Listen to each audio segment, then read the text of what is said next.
ஐயா, என் வாழ்க்கையில நடந்த எல்லாமே நான் செய்த கர்மான்னு சொல்றாங்க. இத எப்படி சரி பண்றது? உங்கள மாரி குருவ சந்திச்சா என்னோட கர்மா சரியாகுமா? முதல்ல இந்த கேள்வியே ஏன் வருதுன்னு யோசிக்கணும். யாரெல்லாம் இந்த கேள்வி கேட்பாங்க? பல பேர் என்ன நினைக்கிறாங்கன்னா, ஆன்மீகம்னா ஏதோ வாழ்க்கையிலிருந்து தப்பிக்கிறதுக்கு, செய்த கர்மாவோட வினையிலிருந்து தப்பிக்கிறதுக்கு, செய்த கர்மாவோட ரிசல்ட்லேருந்து தப்பிக்கிறதுக்குன்னு நினைக்கிறாங்க. எந்த மாரி கர்மாலேருந்து தப்பிக்கணும்னு நினைப்பாங்க? ஏதோ தவறான செயல் செஞ்சிருக்காங்க. அதுக்கு ஒரு விளைவு இருக்கு கண்டிப்பா. எல்லா செயலுக்கும் ஒரு விளைவு இருக்கு. அந்த விளைவுல வந்து தப்பிக்கிறதுக்கு ஆன்மீகத்த ஒரு வழியா பயன்படுத்திக்கிறாங்க. ஆனா உண்மையில ஆன்மீகம் என்பது என்ன? உங்களோட வாழ்க்கையோட வளர்ச்சிக்கும், உங்க வாழ்க்கையின் உயர்வுக்கும், உங்க மனதளவுல நீங்க உயர்ந்து மாமனிதனா ஆவறது தான் ஆன்மீகம். இப்ப கர்மானா என்ன? கர்மானா செயல், கர்மானா பதிவுகள், மெமரீஸ். கர்மானா நல்லது, கெட்டது, அவார்டு, ரிவார்டு, பனிஷ்மென்ட், தண்டனைன்னு நினைக்கிறாங்க. இது கிடையாது. கர்மானா பதிவுகள். நீங்க இப்போ ஒரு மனிதனா இருக்கீங்கல்ல, இதுக்கு காரணமே உங்களுக்குள்ள இருக்க பதிவுகள் தான். இம்ப்ரஷன், டெண்டன்சிஸ், இப்ப இருக்க உங்களுக்கு பயம், உங்கள இருக்க சுபாவம், ஹேபிட், பிடிக்குது, பிடிக்கல, கோவம் இது எல்லாமே எதனால நடக்குது? உங்களுக்குள்ள இருக்க பதிவுகள் மூலியமா நடக்குது. ஒவ்வொரு மனிதனும் ஞாபகத்துல தான் வாழ்ந்து கொண்டிருக்காங்க. உங்க உடம்பே ஞாபகம் தான். உங்க அப்பா, அம்மாவோட உடம்பு தானே உங்களுக்கு இருக்கு. உங்க அப்பா, அம்மாவோட பாவனை, உங்க அப்பா, அம்மாவோட கலர், இல்ல உங்க தாத்தாவோட காதோ, மூக்கோ, கண்ணோ, அசைவுகள் அது மாரி தானே இருக்கு. கலர் அது மாரி தானே இருக்கு. உங்க தாத்தா கையில மரு இருந்துன்னா, இப்போ உங்களுக்கும் கையில மரு இருக்கே அதே இடத்துல. உங்க பாட்டிக்கு மச்சம் கழுத்துல இருந்துன்னா, அதே மாரி சில பேருக்கு கழுத்துல மச்சம் இருக்கு. இதுலருந்து பதிவுகள்னு தெரியுதுல்ல. ஞாபகம் தான் உங்க வாழ்க்கையே. இந்த உடம்பே ஞாபகம் தான். அதுவும் கர்மா தான். ஒவ்வொரு மனிதனும் 3 விதமான கர்மால உருவாக்கப்பட்டிருக்கான். இந்த உடம்பு உருவானது ஜெனடிக் கர்மா. உங்க மனம் உருவானது சைக்காலஜிக்கல் கர்மா. அதுக்குள்ள இருக்க டீப் லேயர்ஸ் கார்மிக் கர்மா. உதாரணத்துக்கு மரபணு ஞாபகத்தால இந்த உடம்பு உருவாகியிருக்கு. ஒவ்வொரு மனிதனுக்கும் தண்ணிய பார்த்தா பயம். உங்களுக்கு கருத்து தெரிஞ்ச காலத்துல யோசிச்சு பாருங்களேன். நீங்க முதல்ல தண்ணீல எப்ப இறங்குனீங்க? அது ஞாபகம் இருந்தா யோசிச்சு பாருங்க. எல்லாருக்குமே தண்ணிய பார்த்தா பயம். தண்ணீல இறங்கும்போது கை, காலு, உடம்ப டைட்டா வச்சுட்டு தானே இறங்குறீங்க. இயற்கையாவே ஒவ்வொரு மனிதனுக்கும் தண்ணிய பார்த்தா பயமா இருக்கு. இது ஜெனடிக் மெமரி. இப்ப தெரியாம நீங்க குளத்துல விழுந்துட்டீங்க. இல்ல யாரோ தள்ளி விட்டாங்க குளத்துல, ஸ்விம்மிங் பூல்ல. காப்பாத்துங்க, காப்பாத்துங்க கத்துவீங்க. மூச்சு திணறும். தண்ணீல முழுகி முழுகி எழுந்திருப்பீங்க. பயந்து போயிருப்பீங்க. அப்ப ஒருத்தர் உங்கள கை குடுத்து உங்கள மேல தூக்கிட்டாரு. நீங்க காப்பாற்ற பார்த்துட்டீங்க. தப்பிச்சுட்டீங்க. ஆனா இருந்தாலும் அந்த பயம் பதிவுல இருக்கு தானே. 10 வருஷம், 15 வருஷம், இல்ல அடுத்த வருஷமே எப்ப இந்த குளத்தையோ, நீரையோ, அருவியையோ, கடலையோ பார்த்தாலும் அந்த ஞாபகம் உங்களுக்கு வருது தானே. இதுதான் சைக்காலஜிக்கல் மெமரி. அடுத்தது இந்த டீப் லேயரா கார்மிக் மெமரி இருக்குல்ல. இப்ப நீங்க ஸ்விம்மிங் பூல்ல இருக்கீங்க. ஸ்விம்மிங் கத்துக்கலாம்னு ஸ்விம்மிங் பூல்ல இருக்கீங்க. ஒரு கைய உங்க ஸ்விம்மிங் கோச் புடிச்சிட்டு தான் இருக்காரு. உங்களுக்கு அந்த ஸ்விம்மிங் பூலோட லென்த், பிரெத், டெப்த் எல்லாமே தெரியும். இந்த லாஜிக்கல் மைண்ட் என்ன சொல்லுது? நம்மளுக்கு ஒண்ணும் ஆவாது.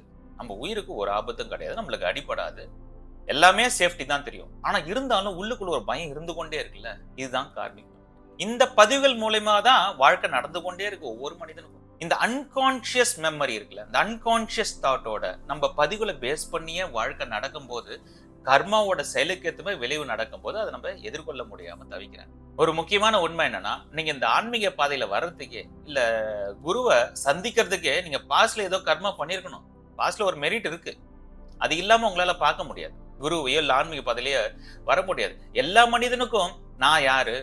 இந்த வாழ்க்கை ஏன் இப்படி இருக்கு? யாரால உருவாக்கப்பட்டிருக்கு? கடவுள்னா என்ன? அப்படின்னு யாரும் சிந்திக்கிறது கிடையாது. இப்படி சிந்திக்கிறதுக்கே நீங்க ஒரு கர்மா பண்ணிருக்கணும். பொதுவா ஜனங்க என்ன நினைக்கிறாங்க? கடவுள்ட்ட இது வணங்கி கேட்டா, நமஸ்காரம் பண்ணா எனக்கு இது கிடைக்கும் கடவுள்ட்ட. அப்புறம் தானே கும்பிடுறாங்க. ஆனா ஆன்மீகவாதி என்ன பண்ணுவாங்க?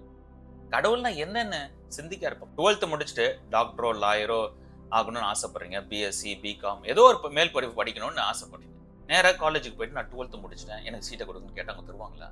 உங்க மார்க் பார்ப்பாங்க தானே. நீங்க அந்த படிப்புக்கு தகுதியானவர்களான்னு பார்ப்பாங்க தானே. அல்லது என்ட்ரன்ஸ் எக்ஸாம், நீட் எக்ஸாம் ஏதோ ஒரு எக்ஸாம் இருக்கும் தானே. அதை கிளியர் பண்ணணும் தானே. நீங்க குவாலிஃபிகேஷன் இருக்கா உங்களுக்கு? அதுக்கு நீங்க குவாலிஃபைட் பர்சனா? அதுக்கு தகுதியானவரான்னு பார்ப்பாங்க தானே.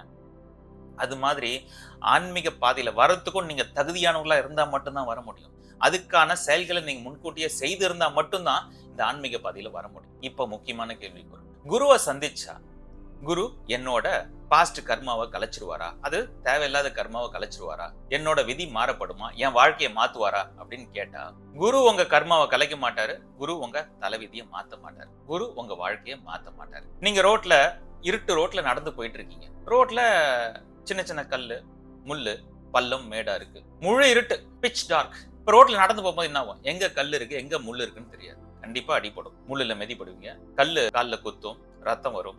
பள்ளத்துல விழுங்க, உடம்புல அடிபடும், சட்டை அழுக்காகும், சட்டை கிழியும். இப்ப நீங்க போயிட்டே இருக்கீங்க.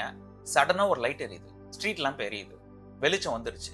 இப்ப எங்க கல் இருக்கு, எங்க முள்ளு இருக்கு, எங்க பள்ளம் இருக்கு, எங்க மேடு இருக்குன்னு தெரியுது. இப்ப என்ன பண்ணுவீங்க? முள்ளு இருந்தாலும் நான் முள்ளு மேலதான் மிதிப்பேன்னு போறீங்களா? இல்ல பள்ளம் இருந்தாலும் அதுல விழதான் போறேன்னு போவீங்களா? பள்ளம் இருந்தா தாண்டி போவீங்க. முள்ளு இருந்தா அதை மிதிக்காம வேற பாதை எடுத்து போவீங்க. இதுதான் குரு பண்ற செயல். குரு உங்க கையில விளக்க கொடுத்துருவாரு. அறிவுன்ற விளக்க கொடுப்பாரு. ஞானம் என்றத விளக்க கொடுப்பாரு. அந்த விளக்க வச்சுட்டு உங்களுக்கு என்ன வாழ்க்கையில தேவையோ அதை நீங்க அடைய போறீங்க. எது வேணாமோ அதை விட்டுட போறீங்க. நீங்க ஒரு பிசினஸ் பண்ணிருக்கீங்கன்னு வச்சுக்கோங்க. ஏற்கனவே பிசினஸ்ல உங்களுக்கு போட்டியாளர் இருப்பாங்க, பொறாம இருந்திருக்கும், டார்கெட் இருக்கும். இப்ப இதை எல்லாத்தையும் தாண்டி நம்ம ஜெயிச்சு காட்டணும் ஒரு எண்ணம் இருக்கும்ல. இப்ப ஆன்மீக பாதையில வந்த உடனே குருவோட உபதேசங்கள் கேட்கும் போது, குருவை பார்க்கும் போது, அந்த வெளிச்சம் கிடைக்கும் போது, இந்த ஞான ஒளி கிடைக்கும் போது என்ன ஆகும்? அதே டார்கெட் தான் இருக்கும், அதே பிரச்சனை இருக்கும். ஆனா இப்ப பாக்குற விதம் மாறும். எதையும் போட்டியை எடுத்துக்க மாட்டீங்க, எதையும் பொறாமையா எடுத்துக்க மாட்டீங்க. ஆனா முதல்ல இருந்தோட செயல் இப்ப டபுள் ஆகும். இன்னும் வேகமா செயல்படுவீங்க. தர்மத்தின் வழியில செல்லுவீங்க. உதாரணத்துக்கு 40 வயசு ஆள் ஒருத்தர் நம்ம ஊர்ல செட்டில் ஆயிட்டேன்னு சொல்லுவோம்ல, அவன் வாழ்க்கையில செட்டில் ஆயிட்டான்ப்பா அப்படின்னா என்ன அர்த்தம்? அன்பான மனைவியோ இல்ல கணவனோ, 2 குழந்தைகள், ஆண் பெண், பங்களா, 2 காரு, வருஷத்துக்கு ஒரு ஃபாரின் ட்ரிப், ஒரு டொமஸ்டிக் ட்ரிப். இதுதானே செட்டில்மெண்ட். எந்த கடனும் கிடையாது. குழந்தைய கேட்கறதா ஒரு ஆளுக்கு வாங்கி தர முடியும். அப்படி இருந்தா அவங்க செட்டில்னு சொல்றோம்ல. இதுதானே நார்மலா ஒரு மிடில் கிளாஸ் ஃபேமிலி பேசுறது. இது மாதிரி ஒரு செட்டில் ஆன மனிதன், அவருக்கு திடீர்னு கோவம் வருது. மனசு ரெஸ்ட்லெஸ்ஸா இருக்கு. படுத்தா தூக்கம் வர மாட்டுது. எதுக்காக நம்ம ஏங்கிட்டு இருக்கோம்னு தெரியல. இருந்தாலும் எல்லாமே இருந்தும் அவருக்கு திருப்தி இல்ல. நிரந்தரமான ஒரு சந்தோஷம் இல்ல. அவர் இதை பத்தி சைக்காலஜிஸ்ட போய் பேசுறாரு, பெரியவங்கள்ட்ட பேசுறாரு, வயசானவங்கள்ட்ட, முதியோர்கள்ட்ட பேசுறாரு. எங்கேயுமே சரியான தீர்வு கிடைக்கல. கடைசி எங்க வருவார் அவரு? கடைசியா தான் ஆன்மீகம். நம்ம ஊர்ல ஆன்மீகம் தான் கடைசி. எல்லா இடத்துலயும் சுத்திட்டு கடைசியா ஆசிரமத்துக்கு போறாரு. ஒரு குருவை பாக்குறாரு. இந்த பிரச்சனை எல்லாம் சொல்றாரு. ஐயா எனக்கு எல்லாமே இருக்கு, ஆனா கோவம் வருது, டக்குன்னு ட்ரிகர் ஆயிடுறேன். யாராச்சும் ஏதாவது சொன்னா ரெஸ்ட்லெஸ்ஸா இருக்கு மைண்ட். ஏன் தெரியல, கண்டுபிடிக்க முடியல. அதுக்கு என்ன பண்ணணும் நான் கேட்கிறேன். அந்த குரு சொல்றாரு, வாரம் வாரம் இங்க சத்சங்கம் நடக்கும், அதை மட்டும் நீ அட்டன் பண்ணு. இல்ல நீ வந்து ஜூம் கிளாஸ்லயோ இல்ல லைவ் ப்ரோக்ராம் இருக்கு, நீ உன் போன்லயே நீ வந்து அதை ஸ்ட்ரீம் பண்ணி பார்க்கலாம்னு சொல்றாரு. ஐயா நான் எதுவும் பயிற்சி பண்ண தேவையில்லையா? இந்த ஆசனாஸ், யோகா, மூச்சு பயிற்சி, கிரியா யோகா இல்ல வாசி யோகம் எதுவுமே பண்ண தேவையில்லையா? அதெல்லாம் எதுவும் இப்போதைக்கு பண்ண தேவையில்ல. நீ முதல்ல இந்த சத்சங்கத்தை மட்டும் நீ அட்டன் பண்ணுன்னு சொல்றாரு. இவரும் அதை வார வாரம் அந்த ப்ரோக்ராமுக்கு போறாரு, இல்லைன்னா அவரோட போன்ல பாக்குறாரு. ஒண்ணும் மாறல. சில மாதங்கள் கழிச்சு, இன்னும் சில மாதங்கள் ஆகுது. அப்போ ஒரு நாள் அவரோட மனைவி சொல்றாங்க இவர்கிட்ட, ஏங்க இப்பெல்லாம் நீங்க கோவமே படுறது இல்ல, முதல்ல இருந்த விட சுறுசுறுப்பா இருக்கீங்க, சீக்கிரமா வேலை செய்யறீங்க, எங்க கூடயும் டைம் ஸ்பெண்ட் பண்றீங்க, இப்ப வருமானம் முதல்ல இருந்த விட இன்னும் அதிகமாவே இருக்கு, நீங்களும் சந்தோஷமா இருக்கீங்களே. அப்பதான் அவர் யோசிச்சு பார்க்கிறாரு, இந்த கடந்த காலத்துல நம்ம வாழ்க்கையில் நடந்ததும், கடந்த காலத்துல ஒரு தூக்கம் இல்லாம ஒரு மாதிரி மனசு ஒரு கஷ்டத்திலே ஒரு தேடலே இருந்தது. இப்ப எல்லாம் சௌகரியமா இருக்கே, நார்மலா இருக்கே. என்ன மாறிச்சு வாழ்க்கையில? எதுவுமே மாறலையே.